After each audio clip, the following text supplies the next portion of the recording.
Hi guys, and welcome back to Hairdryer Treatment. I am absolutely delighted to say that we're joined by a very special guest today. A good friend of mine as well, but somebody who's taking YouTube by an absolute storm and doing fantastically well. Of course, we're talking about Mr. Mark Goldbridge. Mark, thank you so much for joining us today. How are you doing? I'm good. I saw the video. I saw the show last night with Phil, and I think you're doing a great job. And I'm very happy to be on the show. I don't know about special. I don't like all this stuff. I just think, at the end of the day, we're all at different paths, and you're all starting out. And I'm sure in a few years' time you'll be on the same path that we're on, because I think it's a great idea. And I think in YouTube it's always about doing something unique, and I think that you are. So best of luck with it. Thank you, Mark. I appreciate that. Emma, how are you doing? I'm great. I go back to work tomorrow and I cannot wait for a routine. Oh, it's great. The third person. I went back to work last week and I definitely wasn't saying, I can't wait to get back. I went back and there's people saying, I've missed it. And I'm thinking, are you mad? I've not missed it. If you've got kids, mine went back on Thursday. Oh my God. Not having them in the house for the first time in 6 months. It was like, the house just looked cleaner, even though it hadn't been cleaned. I didn't know what to do with myself. Kids back at school. It's great. It's absolutely great. I mean, Meg, talking about being around kids, obviously yesterday, bless you, you had to dart from our stream. A lot more relaxed today, Meg. How are you doing? Firstly, I apologise for anyone who was watching, because my kids just ran riot yesterday evening. They took their opportunity to try and be on the screen, and they were grabbing it. They wanted their 5 minutes to shine. But I'm okay. I feel a little bit battered and bruised. Had my own football game this morning. Got 90 minutes in the bank and scored the winner. Cheeky winner. So, but feeling it now. Knees are starting to go a little bit, I think. Getting old. Getting old. Nicole, how are you doing? I'm good. Like Emma said, I'm just glad to be back into routine, and the kids are going to bed. Like, when I say not what they want to, it's brilliant. I actually have an hour to myself. Love that, a bit of peace and quiet. Doug out is in the chat. Make sure you go and subscribe to Doug, obviously one of our moderators. Good evening to you, Doug. Same for that United family. Make sure you go and check out their channel. I'm sure there'll be a lot of questions for you, Mark. But to start with, we've got a few things that we'd like to discuss with you, if that's okay. And the first thing, obviously, being the United stand. Now, I was really grateful to be given an opportunity by yourself, obviously, a few years ago now in the United stand. And even in my time since being around the United stand, the progress and the movement that you've been making has been absolutely incredible. Over 800,000 subscribers now. I mean, be honest, when you set the United stand up, did you ever dream that it could make it so big? I did. I had total confidence in. I just think the world was waiting for me. And as soon as I started, I knew, no. I mean, look, you were talking about, I don't know whether the person needs to be named, but I never had that conversation about that. I mean, maybe she spoke to me after a few beers, but no, not really. I mean, me and Drawty have done a lot of work on it from day one, and well, not day one, even he came in after a while. But I think when we got 50,000 subscribers, we were like, wow. So I never thought this. I mean, look, AFTV have got 1 million, but they didn't have that. When we started out, I think you had AFTV and Full Time Devils were around 200, 300,000. So that's when we started off. So that was like, wow, that's amazing. So to be where we are, no, I would never would have thought that. So, and I still feel, any day that, it could just stop. So I just like the platform. I think there's so many people doing it now. And as I said, what you're doing is great. And what I like is people who come into the platform and do something a little bit different, a little bit brave.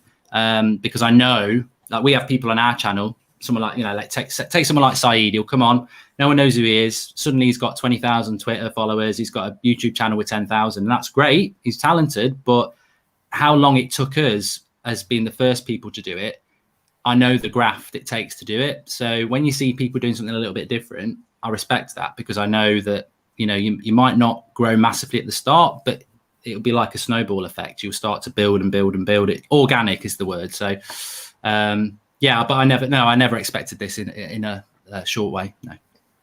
It's amazing. I mean, you've mentioned some of the guests that you've had on there throughout the years. I know Nicole was going to ask you a question in a minute linked to that, but you started a football team as well. Obviously, I participated in one game that we won't talk too much about because everyone knows what happened in that game. That was the best game.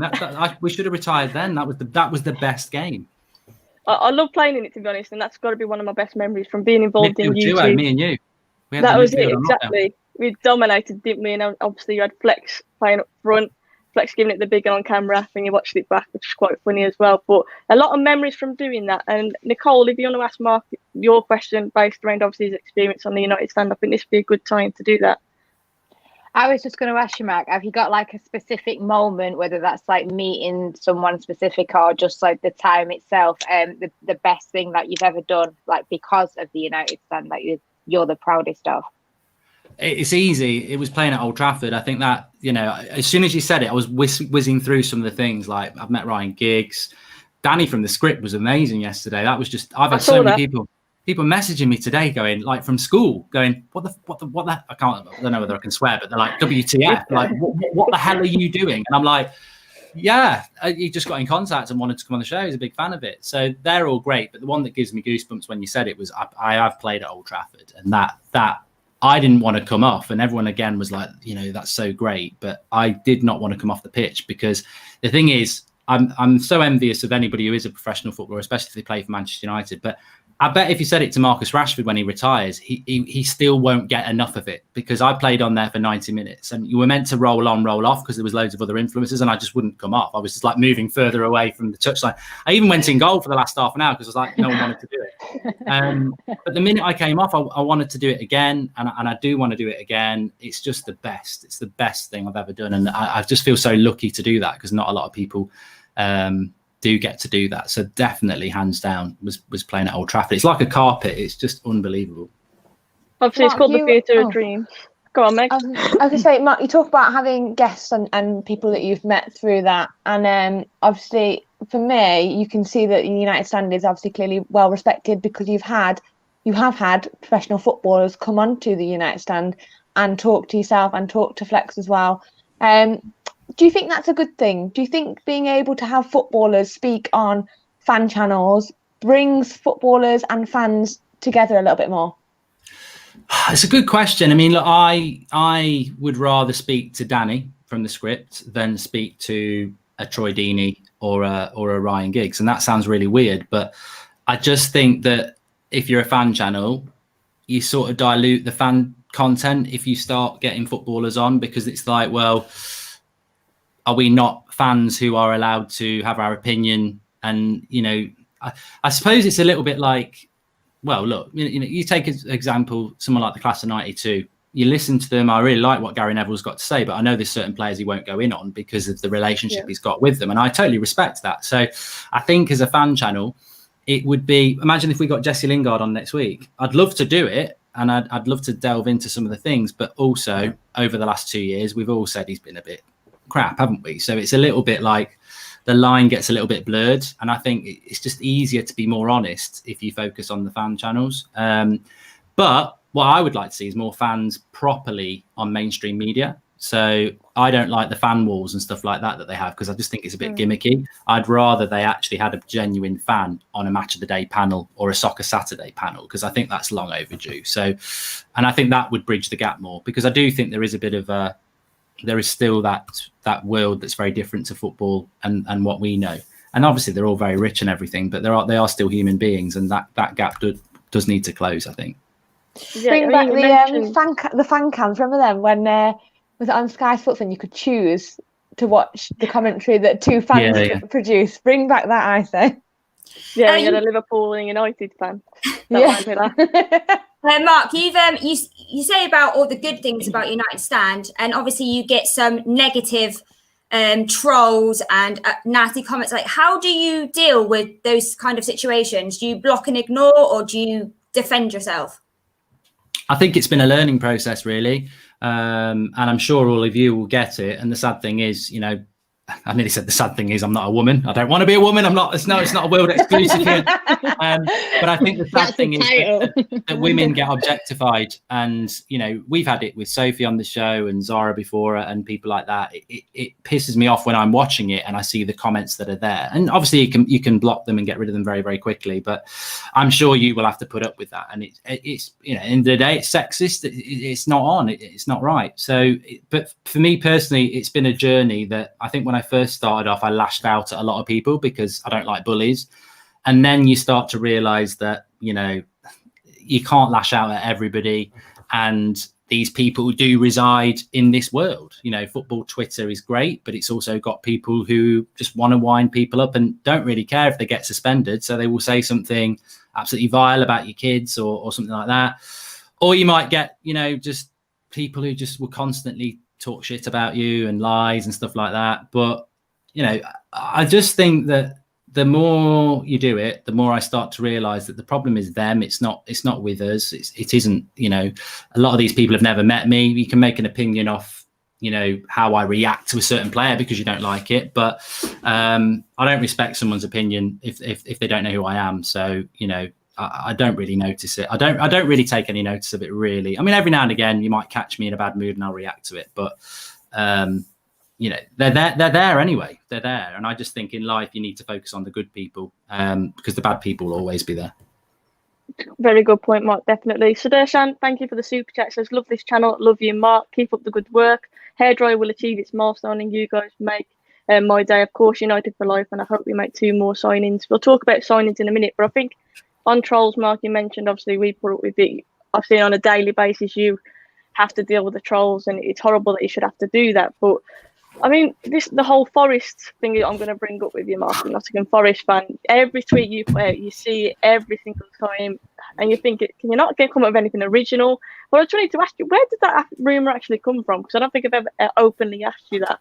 But obviously, it's something that people feel the need to constantly keep digging at, and I just don't agree with the perseverance on that at all. I mean, again, I feel sorry for the people who do it because they just out themselves as an idiot, really. Because it's just there's no basis of truth about it, and it's just, I suppose, it's like calling somebody fat or something like that because it's just basic. It's not even, it doesn't even bother me really because it's just, I think it bothered me probably 3 or 4 years ago, but it doesn't bother me now because I just think, well, you've actually got no banter. You've got nothing. If that's what you're going to say, you've got absolutely nothing. So it started off basically because I'm from Nottingham and it was a rival fan channel, someone from that channel who started it off. But then I did a video and I said, look, to be honest with you, you know, I almost reversed it because I said, you know, the funny thing is I am from Nottingham and I did go to watch Forest when I was a kid, but that's not where it came from. It just came from the fact that I was from Nottingham. So I did go to watch Forest when I was a kid in the 80s. My mum and dad broke up. Now, mum's a United fan and my granddad was a United fan. My dad's actually a Chelsea fan. So he used to have us on the weekend. So he would take me to watch Forest as something to do. And my little sister would say it is mum and dad. So we did that for about a couple of years. That's how I ended up being at Hillsborough because he took me to that semi-final. So I did go and watch them, but Man United was always, because of my granddad, because he was into football, that was always my team. But you know, these people who, if they want to go into deep into it, let's have the conversation. But are you going to judge an 8-9-year-old lad and say that he's a Forest fan because he got took to a game? I mean, realistically, I grew up in the late 80s. There was no Sky. You followed United on teletext. So if you're offered a chance to go and watch a live football game where twice a year, well, once a year, because it'd be at the City Ground, you get to see United. But then next week you might see Gary Lineker playing for Spurs or Gascoigne or Chris Waddle. I mean, you know, and people think as an eight-year-old you're going to go, no, I'm not going to do that. So there is an element to it, and I sort of brought that out because I just got fed up of it. But yeah. No, it's complete. It makes sense. Like, for example, obviously I'm from Wolverhampton. It's no secret my dad's a massive Wolves fan, and as a kid, I've been to Wolves games, but it doesn't make me a Wolves fan. I'm definitely not a Wolves fan, but I understand it completely. Like you say, as a kid, it's not often you get taken to a live football game, and you're grateful to go and watch professional footballers in a stadium. It doesn't necessarily make you a Forest fan, but I was just interested to see where that rumour started, because obviously you see it, like I mentioned, on every single tweet, and you just think, can people just stop with this? He obviously isn't. He's a massive United fan, but yeah, I just wanted to hear your take on that. Massive thank you to Doug for the super chat. Says big up Mark for all his amazing content on United Stand, on That's Football, which is growing and doing fantastically well on Twitch. I know you've been playing a bit of Fall Guys, I believe, Mark. I'm very good at it now. I've won a crown. You've won a crown. That's it. It's taken off. It's taken off. And Doug has asked, what is your most iconic moment on the United Stand? It's a big question, that. Oh yeah, I'm not very good at celebrating like landmarks or anything like that. So I don't know. I really don't know. I cannot. I'd probably say the Europa League final, because I think we've been starved of success, and everyone says, oh, the negative stand, but like the biggest show we ever did was the Europa League final, and the biggest views we ever got was when Ole Gunnar Solskjaer was appointed. So I think United fans are craving positivity, and I just loved that night because we've done all those watch-alongs on things, and then we win the Europa League, and it's like that is a big trophy for us in the last 6 years. I want us to win better than that, so that was nice. That was a special night, and I did say at the time, you've got to enjoy these times because you don't know when they're coming round again, and there haven't been many since then either, has there? So, it's true.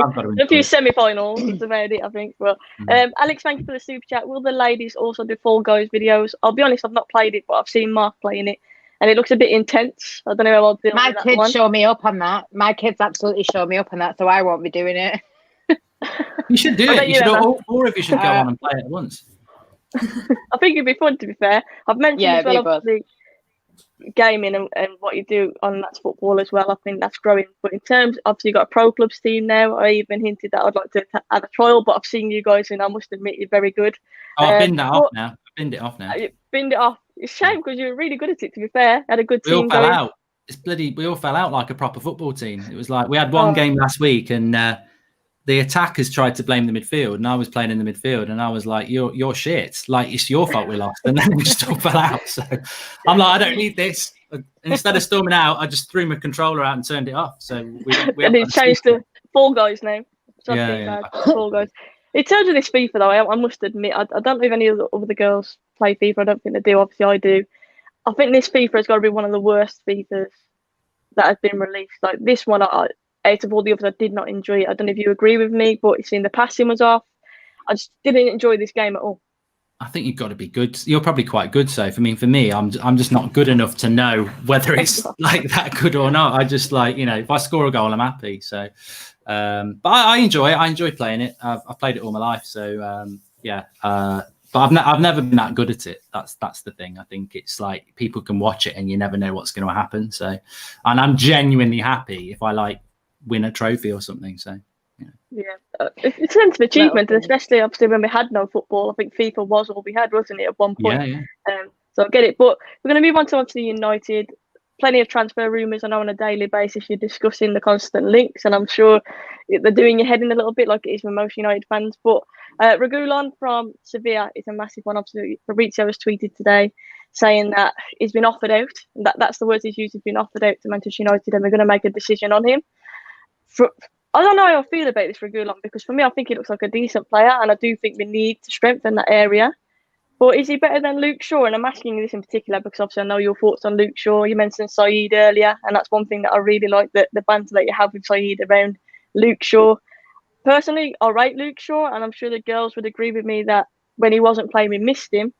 But do you think Reguilon is a signing that we should make, and can you see him being better than Luke Shaw? Oh, I'd be interested to know what each individual girl thinks first. Go on, go for it. I'll go first. Go on then. I think Luke Shaw is better. I don't know much about the how do you say his name? Reguilon. Yeah, so I can't pronounce. I'm shit at names. I'm terrible as well. I think Luke Shaw is better. I think I just call him Sevilla player because I can't pronounce his name. He's not so good going forward. What I've seen is not so good going forward. He's okay defensively, but not so good going forward. For me, if we get him, fair play. He's great for a rotation for Brandon Williams, and maybe if Luke Shaw, needs a rest. For me, though, he's not a priority. A centre back is a priority for me. I think a left back is a lesser priority. But if we get him, then fair play. For me, Shaw gets a lot of unwarranted stick. Like obviously, we've seen that big injury and how that affected him. And for me, like obviously Rashford hasn't been at his best since lockdown, and for me, he was really, really missing Shaw on that left-hand side. I'm not saying I'm going to turn my nose down to players, especially if the price is good and they're available and they want to come. Obviously, because squad depth is a big issue, but I do think Shaw gets a lot of unnecessary criticism sometimes, and all this fat stuff. Like the pictures I've seen of him recently, he's looking a lot fitter than I've ever looked in my life. So good on him. Meg, what's your take on this? I'm going to disagree with Emma and say, well, I looked at stats earlier and you can see that his Reguilon's stats going forward is actually better than the fullbacks that we've got now. I know that it's not all stats. And I'm not doing that, Meg. Sorry. That came across really rude. Sorry, Meg. I'm going like this. It's not you. It's the message on the screen. I was too busy in my zone to even see that. I don't want to be seen as, oh, look at Goldbridge. He's so rude to women. You know. We were talking about trolls earlier, and now no, I think that if you look at stats, and I know it's not all about what's said on paper, it's actually how you play. But going forward, and we've said this, that Wan-Bissaka's best or his forte on the pitch is defending. I also think Luke Shaw is probably better at defending than going forward. But Reguilon, he's actually good going forward. He's better than what we've got. So I think it allows us that option if we want to go out and attack teams more and use our fullbacks. If we had a player like that, that's an option that we can explore.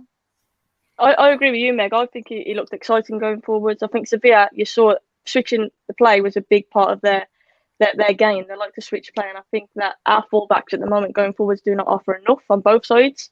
And I think Reguilon does offer a bit more going forwards. But like I say, when we didn't have Luke Shaw, and I agree when Luke Shaw wasn't there with Rashford, I think we noticed that big time. I think Rashford wasn't at it. I don't think Rashford was fully fit anyway post injury.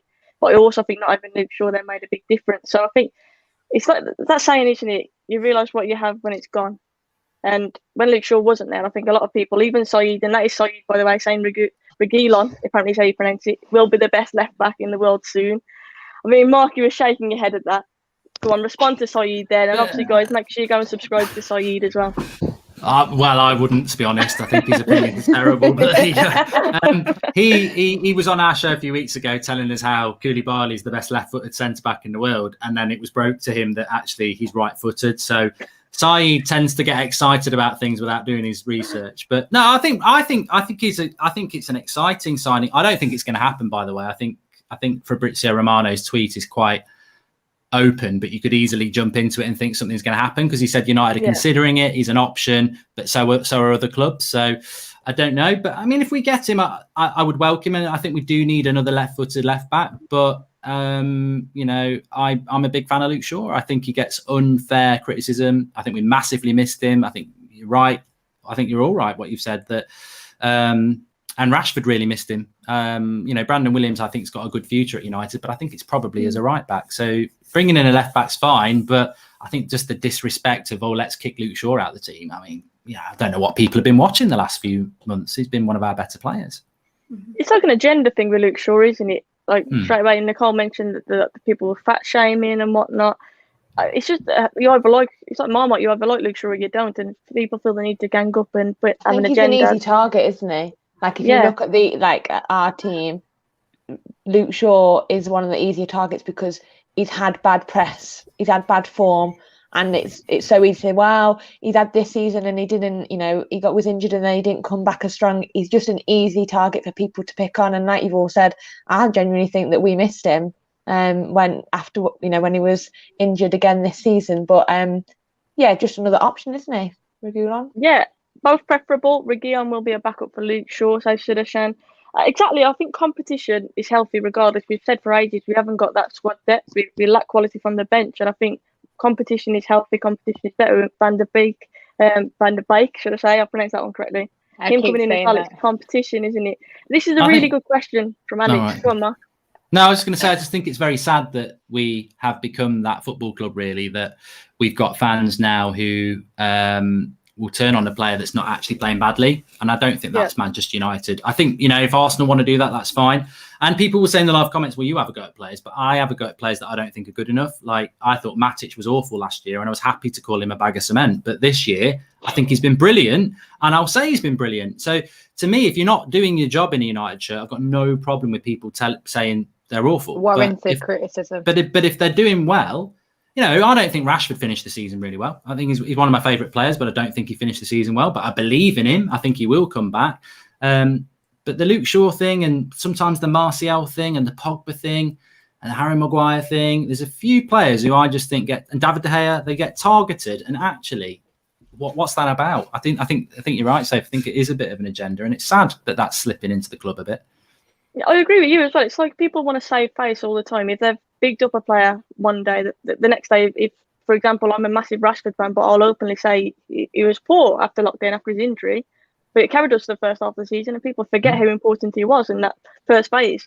And it's like you can't. It's not a sort of flip flop. It's just you're being critical and you're observing what you're watching as a football fan. Players go in and out of form, and it's okay to judge that and talk about that. And some people just want to save face, and they have to stick to the same agenda. And obviously, we know. And I think people do that with Ole as well. To be honest, no matter how good, no matter what he does, if they've said that they want him out, they're like, "No, I'm sticking by it." But you ask them why, and they're like, Yeah. Well, I said Ollie out. I said Ollie out after the Burnley game, and I'm not bothered. I did. I said after that Burnley game, I was just like, this is the lowest of the low. And I've said we've played bad all season, and I just don't see how we can turn this around. But then we bought Bruno, and everyone knows I wanted Bruno, and I was like, I can't have Bruno come in and then be Ollie out. I've got to back this signing, and I think it's a good signing. And to be fair, since then, I think actually looking back at it, many of us were wrong. It was like, what we said last summer, the board didn't give him a midfielder, and we struggled for it. And many of us predicted it, but then I think we got so fed up with the results and the way we were playing. We were like, well, you've got to give some of that blame to Ollie. But since he's been given that midfielder, I think suddenly, well, not suddenly, over the last 6 months, and we didn't end the season great. And, we were a bit poor in the Europa League final, but I can live with that work in progress because I feel that that's what it is. So, your opinions are allowed to change. It's the same at everything in life. Your opinions change, don't they? Yeah, you've justified it with a reasoning as to why you felt like you did at that time, and then why it's changed. Like that's perfectly acceptable in my eyes, anyway. But Alex has asked me this. I'm going to get Meg to answer this first because I'm pretty sure what moment I know what she's going to say because we're always talking about it. But Meg, what would you say your favourite Goldbridge moment is? Honestly, there is a video, and if I'm in a bad mood, I will watch that video. I will not it makes me laugh every single time, and it's the FIFA goal. The bit where I honestly. It is probably my favourite video of all time. It's so funny.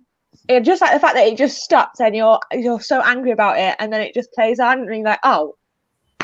No, is that on the relevant part?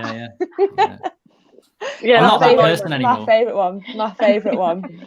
I'm so used to playing FIFA. I just don't think I could do that anymore. I don't think I could react like that now. I think I've played so much FIFA and been so angry with it. I don't actually think I could be that angry with a computer game ever again. I was just like, I went through a really bad 6 months where it was just like, I'd come off it feeling ill. Like I'm almost like I needed to go to hospital with blood pressure. It was a killer. But that was funny. That was even I don't like my stuff, but that was funny.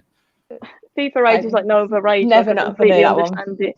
Orlando, thanks for the super chat. I was talking about Luke Shaw. Obviously, feels that Luke Shaw is an average player. I have to disagree. I think, like I say, we've missed him, but I completely agree with getting some competition for that left-hand side. As long as we target, I think Sancho is crucial. I will talk about him in a moment. But I mean, Nicole, if you had to choose one Goldbridge moment, which one stands out for you? Probably meeting me, I reckon. You know what? I was just going to say, I'm going to be controversial because everyone knows Mark for the crazy videos and stuff like that, but I don't know Mark through that. The first I knew of Mark was meeting him and how genuine he is and how much of a nice person he is, and he doesn't deserve half the stick he gets because talking about footballers before, it's the same for people on YouTube and everything. You see the perception, social media, but you don't see the person behind it.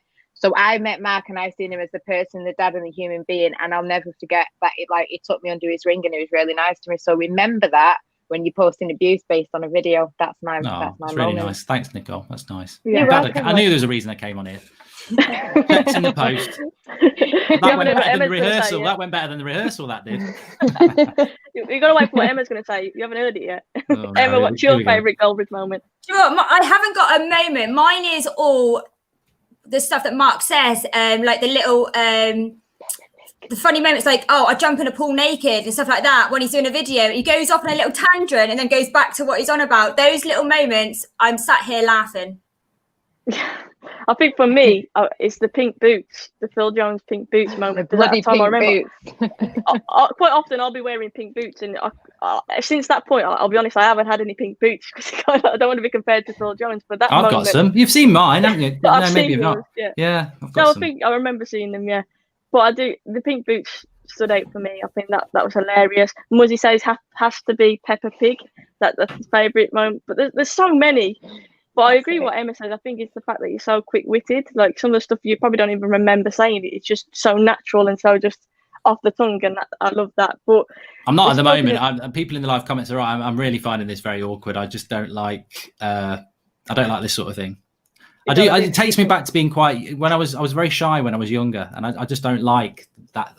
As much as I do YouTube, I don't like the attention. You know, like in a situation like this. Carry on though. I do really, but I'm just trying to. Can I ask you a question now? Talking about that, Mark, how do you switch off from like this and just like, you know, like family time and stuff like that? How do you switch off? Do you just literally turn everything off? And have you got a specific thing that you like doing with the kids? Or God, that will get turned into a clip if I do say something wrong now. No, I love football, so I do the football with my daughter. So that's a couple of times a week. I really like film and TV. Obviously I do the gaming and stuff, but that's turned more into, that feels like work a lot of the time. So yeah, you're right, you've got to switch off.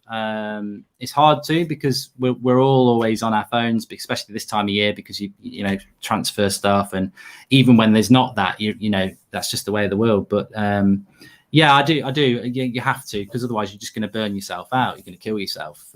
Ultimately, especially this sort of world, it has its good bits and it has its bad bits. So you have to switch off. So yeah, I find it quite easy. Again, I think you just adjust to it over time. I think when you're starting out, you probably are quite bad at that, but yeah, I'm quite good at it now. And I think just having things that you enjoy away from this is really important, whether it's walking the dog or, you know, cooking or whatever. Cooking with Goldbridge, the videos that I also enjoy watching, I must admit. So Dashan says, would love a hairdryer treatment and United stand watch along.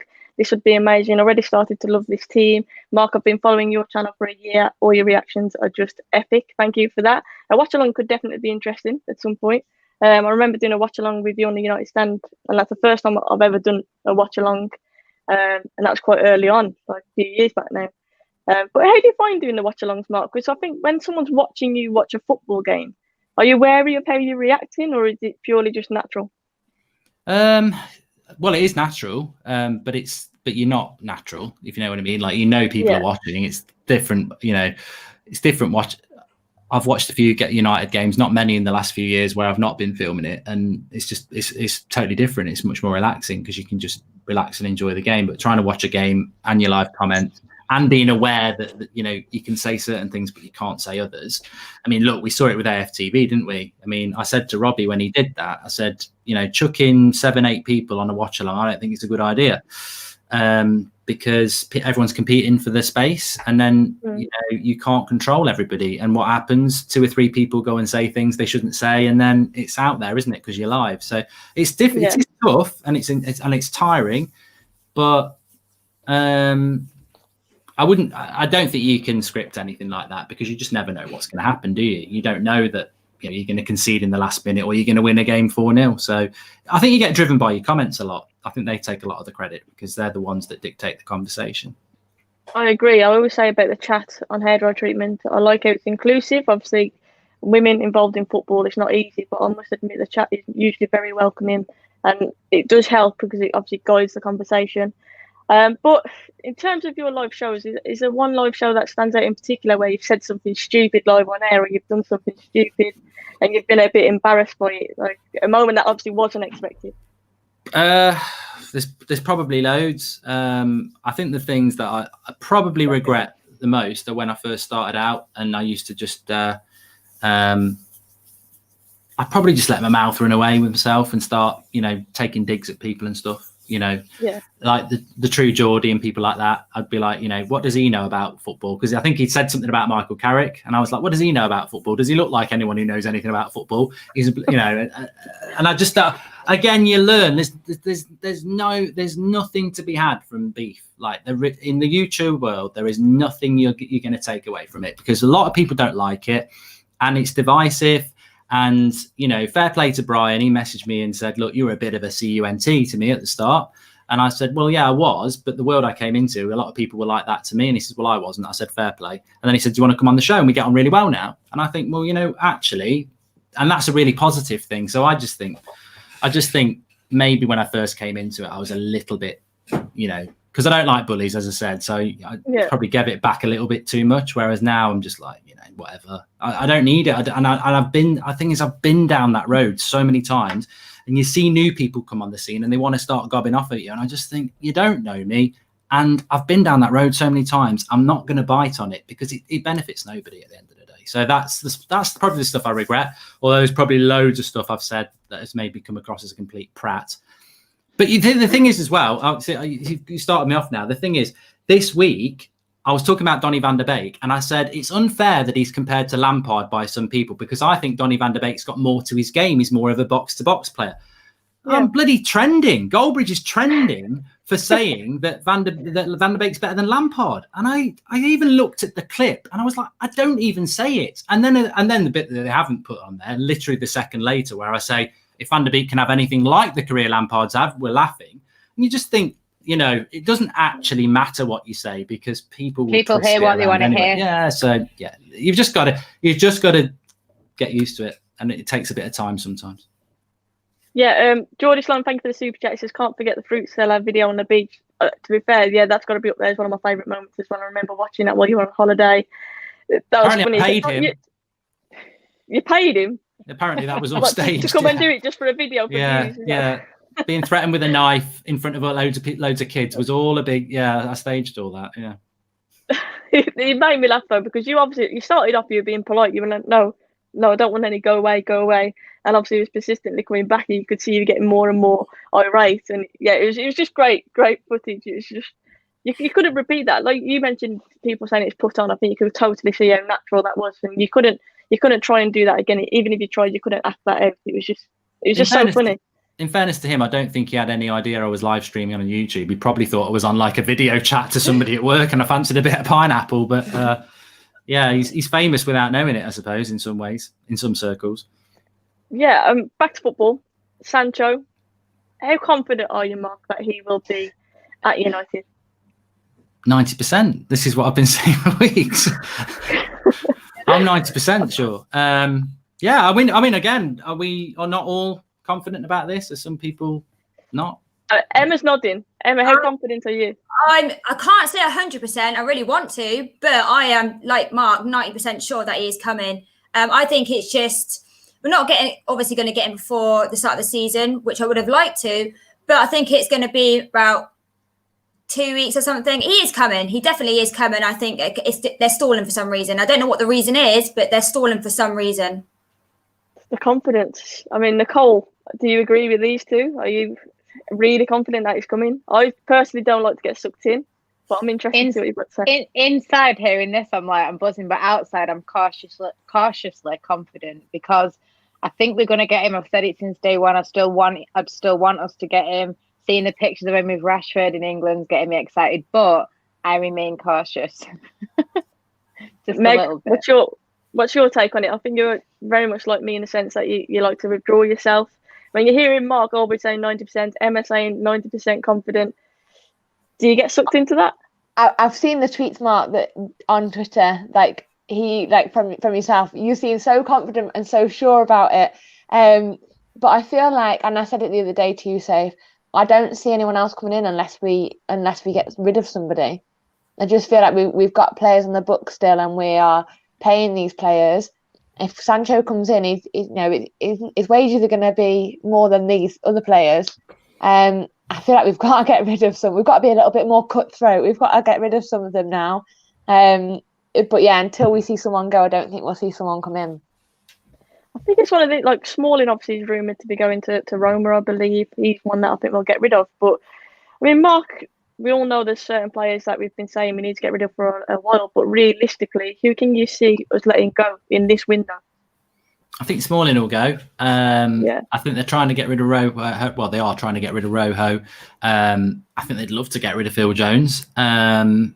And I do think that one of Pereira, Mata or Lingard, it's logical now that you've bought Van der Beek in. So, but time is running out and it's not easy to get rid of players that are on good wages. We always seem to struggle with that. So we probably only get rid of 2 or 3, which is a shame because I think, as much as we talk about bringing players in, and that's very important. From Ollie's point of view, he needs to remove players. I thought getting rid of Sanchez was fantastic. I think that deal, as we found this week, it was absolutely fantastic to get rid of that player. It never understood why some United fans would keep sticking by him. All I ever heard was that he didn't want to be at the club and that he was a negative influence. And lo and behold, he's come out this week and absolutely confirms that. So I think getting rid of him, even if it's cost us a few million, it's worth it. Getting rid of a bad apple, as Ollie would say. So we do. You heard stories, didn't you? About him, sorry, Mark. About him being isolated in the dressing room, or when they were training, they're having meals. Apparently, he was isolated, he kept himself away. And I think when you hear stories like that, and then it's reflected by his performances on the pitch as well, like you say, I'm grateful that we've got him off our books. Yeah. So Darshan says he's 200% confident that we will sign Sancho, and he's also talked about Van der Beek is a good start for us. I mean, Van der Beek, Mark, you'll probably obviously have watched him a lot more than what we have. We saw him obviously in the Champions League and whatnot, but where do you see him fitting in? Do you think it'll be a case where we'll try and accommodate? Maybe we'll go with Diamond, or do you think it'd be more of a rotation, quality, off the bench kind of signing? How do you expect him to fit in? I just think that I'm just going to answer this for Anch, because he says, ask Mark why he's 90% sure. Because I know he wants to come. I know Solskjaer wants him, and I know how close the deal is to being done. And I know the only reason he won't come to United is if the Glazers don't pay. And I just don't think that they can.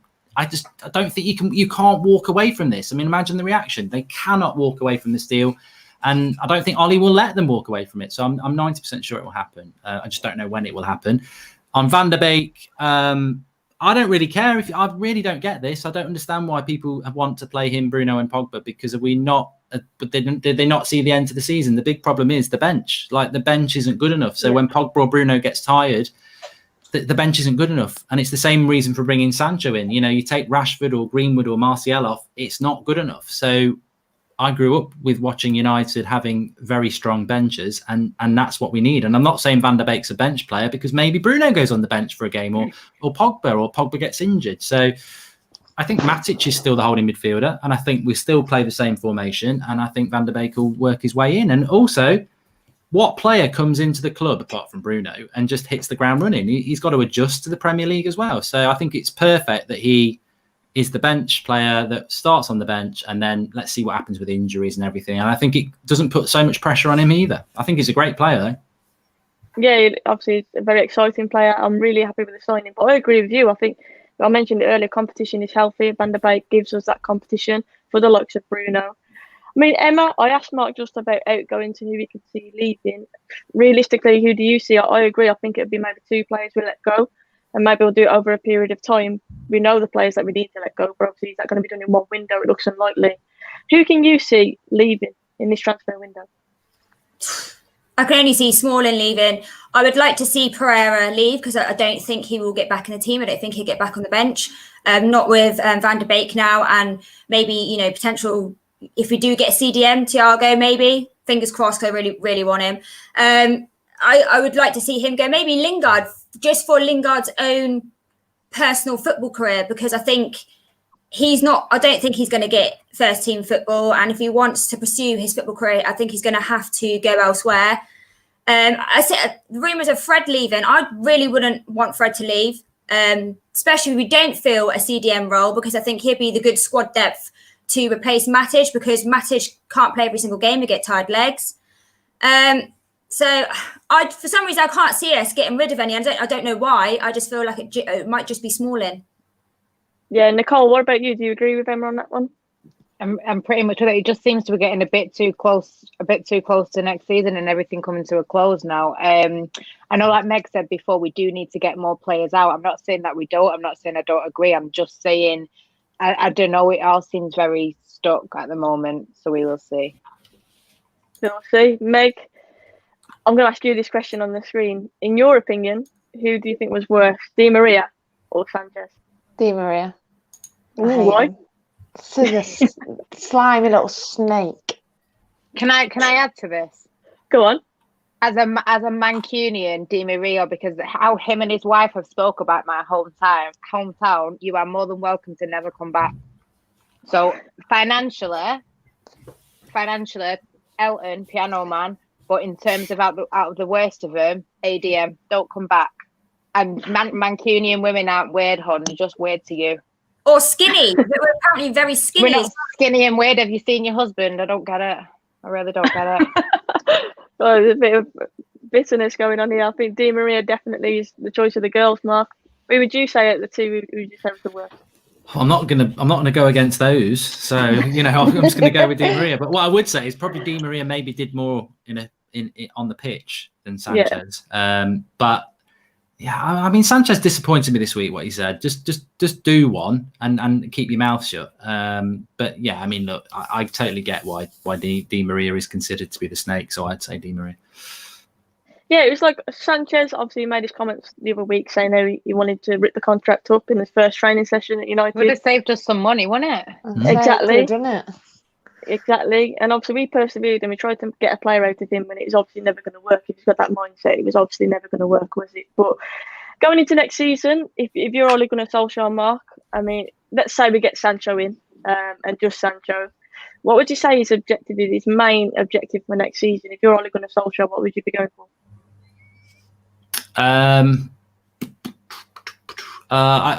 said it last night actually. I would do it on points. I would say we got 65 points this season, so we should be looking to get 80 this year, or a minimum of 75. I think when you look at the points we dropped last year against the Bournemouths and the Watfords, we should be getting at least 10 more points this year. So I wouldn't say where we're going to finish. I don't think we can win the title, but you never know. I think we should be looking at points. So if we get 80 points, I think that's a good improvement from last year. And let's see where 80 points puts you compared to everybody else. So that's how I would do it. I don't want to say second or third, because what if everyone's crap again and we get like 70 points? So I would say 80 points.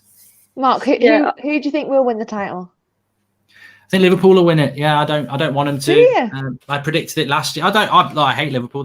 For me, they're the biggest rival. I know it's sometimes different if you live in Manchester, or some people hate Leeds, but for me, Liverpool are the biggest rival. I don't want them to win it, but I don't get why people are confident that City are going to win it. I still think City are capable of dropping points, whereas Liverpool just look really. They remind me a lot of United under Sir Alex. I think they're a team that just keep going to the end. They've got a good mix and they've got a first 11 that works really well. I mean, the only hope is that they get tired after two really relentless seasons, but I would say Liverpool. Do you not think, though, because they haven't brought anyone in, they're a risk of injuries? Because, they're starting 11, they've got the same players, they've got a risk of injury, so they could drop a few points this season. I do agree. And I think this is something I was hoping was going to happen for a couple of years, but I think Liverpool, they never seem to get injuries to Mane or Salah or Firmino, and they've not really had backup for them for 2 years, but they never seem to get injured. So it makes sense at some point they will. But then again, I think Liverpool buy so well. I mean, they were going to buy this player called Fekir, and they didn't buy him because his knee operation was done differently to everybody else's, and it was like he might be absolutely fine, but it might not be. So they went with might not be, and they didn't buy him. So they go to that level that's a bit like us with Bruno. Bruno, he'll going to get injured now, but he never gets injured, Bruno. So it's like we bought Eric Bailly, and he'd been injured 3 times in the season before we bought him. We bought Dalot injured. And I think Liverpool buy well. I think they do. They put a lot into like injury records and stuff like that. So, but no, it makes sense, but they never seem to get injured. I don't wish injury on people, but if Mane and Salah both pull their hamstring on the opening day next week, then that's football. It is. They're obviously with Thiago as well, Liverpool at the moment, who our name's been mentioning. I can still see him ended up at Liverpool. I don't think we'll get him, even though he's a player that I've admired for a long time. But do you think it's a case for Liverpool? Obviously, they've reached that level now. They need players to come in to lift the players around them. That competition we mentioned earlier. It's hard, isn't it? When you've won it, that's why it's hard to defend the title. When you've already won it and you've reached that level, do you think they need fresh faces coming in? And is Thiago a player who's going to do that for them? I think Thiago is fantastic. I don't know what everyone else thinks. He's a quality player. Yeah, I love him. I think he was brilliant in the Champions League. I didn't want him to be our midfield signing, but now we've got Van der Beek. If we got him as well, I'd be very happy. So I don't think we will. I think there's a slim chance, but he will improve Liverpool. He's a top class player. Yeah. He's a silky player, isn't he? Partey's Greenwood comes in, England gets a penalty. Martial comes on, England, France get a penalty. Haters are crying, obviously Bruno Fernandes and that whole situation going on with Bruno. But you mentioned Greenwood there getting his call up to England. I've said it on my fan cams. You hear English players getting hyped up, and it's hard not to get sucked in with the hype around Mason Greenwood. I mean, how good do you think that this kid can get, Mark? I've said it so many times. I think he can be anything he wants to be, but I choose with Greenwood not to say much, because I think that he's 18 and he's very obviously got the potential to be one of the best players in the world. But I always worry a little bit about overhyping, too much pressure. You don't know what personality he's got off the pitch. You know, is he somebody that he'll believe his own hype and start to be, you know, Billy Big Bollocks, start driving a big car, and, you know, you just don't know. So, Sir Alex was brilliant with this, with Giggs. Just keep them grounded, keep them real. Our press is terrible at overhyping players. I mean, look, Jack Grealish for 70 million and Van der Beek for 35. That is ridiculous. So, but Greenwood, you can see it. I mean, like, even last night in an England shirt, his physique for an 18-year-old is ridiculous. He's so good off both feet. And people don't say he's like Van Persie just because he shoots with his left foot. He's actually got that quality. And Van Persie was world class. So he can be anything he wants to be. I'm just hoping he never gets injured in the next 5 years, and that he stays grounded, because, you know, we've all been 18, and some 18-year-olds, when they get told they're the best in the world and they've not lived life, they can start to believe that hype. And 18 to 21 as a footballer is the year you've just got to graft and realise your potential. So he can be anything he wants to be, but I'm not going to say what he's going to be. Yeah, I think that's a good answer. And Rashford did a similar thing, didn't he? He bulked up. He had a period of time when he bulked up, and I think Greenwood's done that in lockdown. And I'm just really excited. I think he's so clinical, can play on both feet. I mean, Nicole, we talk about Greenwood quite a lot on here. We just love him, don't we? No, yeah, I absolutely love Greenwood. And like Mark was just saying then, I think his attitude is crucial as well. But if we go off, just like reiterating what I said yesterday, how he handled the question in the press conference, and how he's handled everything at the moment without jinxing the future, he does seem really grounded to me. And reading up on like his history and as a kid when he met Ollie and things like that, everything is looking in the right direction. I just hope that he keeps at it. He obviously knows that he's well loved, but fingers crossed if he maintains his current attitude towards how he is on the pitch and off the pitch, then how far he goes ultimately is up to him. Yeah, I just want to touch on this, Mark, as our last topic. So I know we said around 45 minutes, but Meg's obviously played football today. Emma's daughter plays football. Obviously, I play football, and I know that your daughter plays football. I mean, what's your thoughts on women's football? Obviously, you see the standard at grassroots level most weeks now.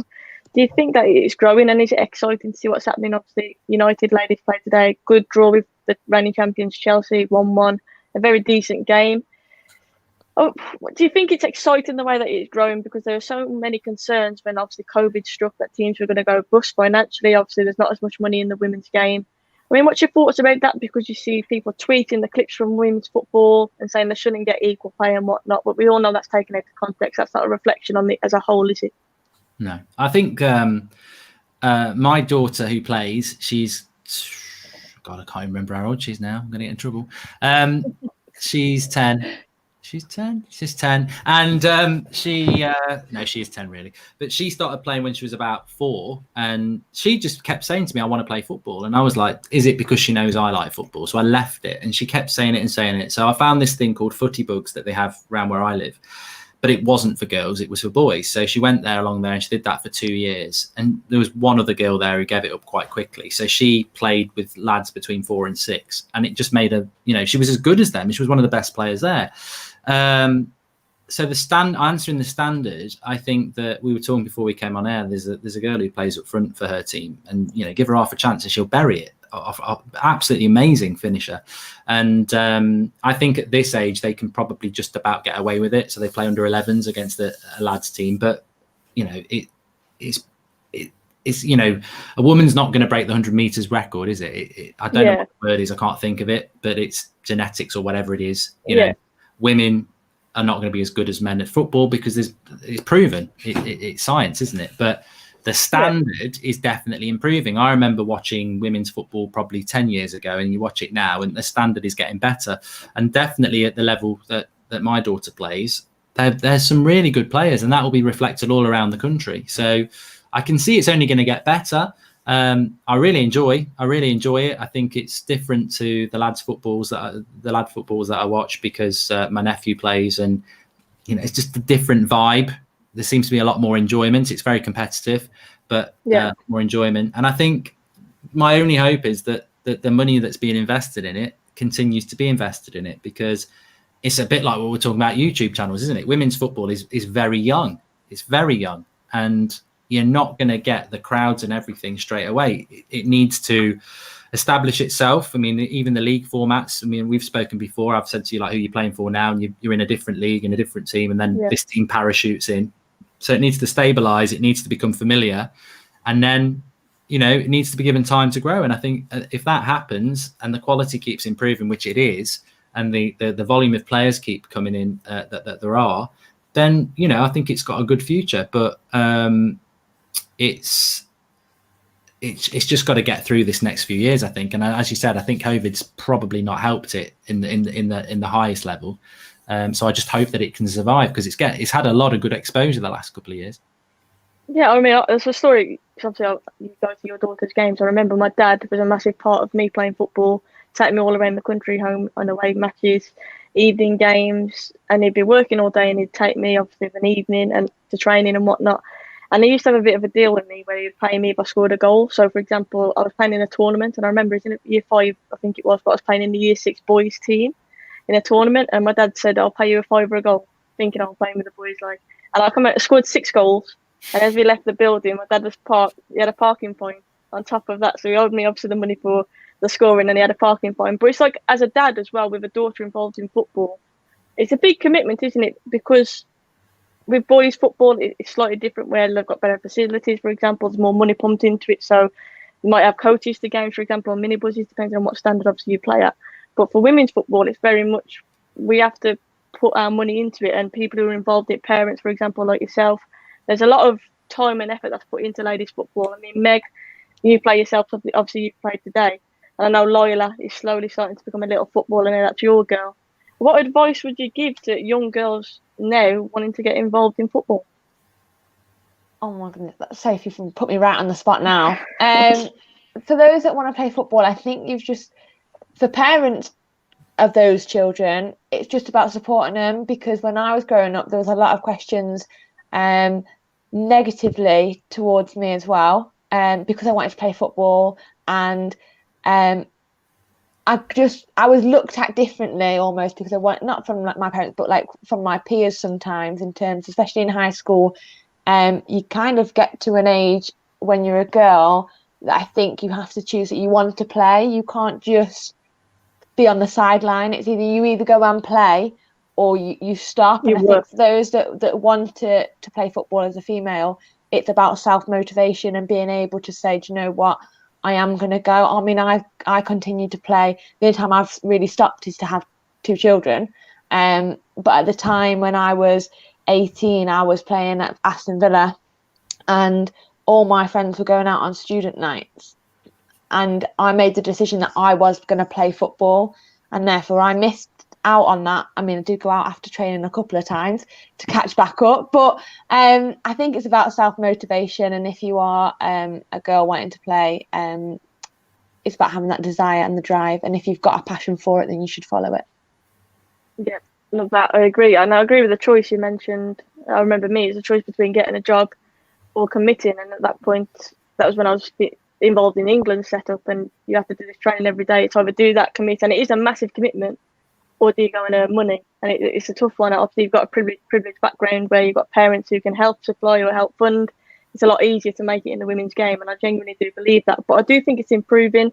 We've hit 12k subs, so a massive thank you, obviously, to everybody involved in the show. Mark, I want to say a massive thank you for joining us. It's been a really enjoyable show. We've gone over a little bit. I hope you don't mind, but thank you for taking the time to come and speak to us today, Mark. And just, tell people where they can find you. I'm sure they already know, but obviously go and subscribe to all of Mark's channels. He's doing fantastically well. Sorry, I've just been reading the comments all the way through whilst listening. I'm so used to it. United Stand is the place you can find us. And thanks for having me on. Obviously, I've never done videos with Meg or Emma before, so thanks to those. And obviously, I've met Nicole and Sophie, I know, from United Stand. So it's great that you've started off there and you're all doing your own thing. So I hope it continues. And it's a pleasure to come on. So thanks for having me on. Absolute pleasure, and obviously thank you for always giving me the opportunity on the United Stand. I really appreciate it every moment I get on there, But Emma, thank you again for joining us. Hope you've enjoyed it. Oh, it's been good. I can't get my words out because it's been that great. Yeah. I was so nervous to start with, and then I kind of just eased my way into it. So it's been great. Thank you, Emma, and obviously shout out your own channel as well, and let's get people to subscribe over there. My YouTube channel is That United Family, and also can I say I've got a giveaway on my Twitter, Emma Edgar _ of a giveaway of a home or an away shirt. So get over and have a look at that. Get on that. Giving a home away then. I was like, wow. You paused at the wrong time. It's like, good morning. Nicole, This morning. as always, an absolute pleasure. A joy to have you on. United You Stand, an amazing writer as well. Go and check out Nicole's work. Give her a follow. So. And as always, thank you for coming on. It's always a pleasure. And of course, Meg, who, bless her, has been at football today. She scored the winning goal, so it makes it worthwhile, though. Meg, shout out your Twitter as well and where people can find you. You can find me at Megan Can, and of course on hair dry treatment. So but yeah, so if you want to go on there, that's where I'll be. Thank you. Thanks to everybody involved. Please hit a like on the video if you've enjoyed the content.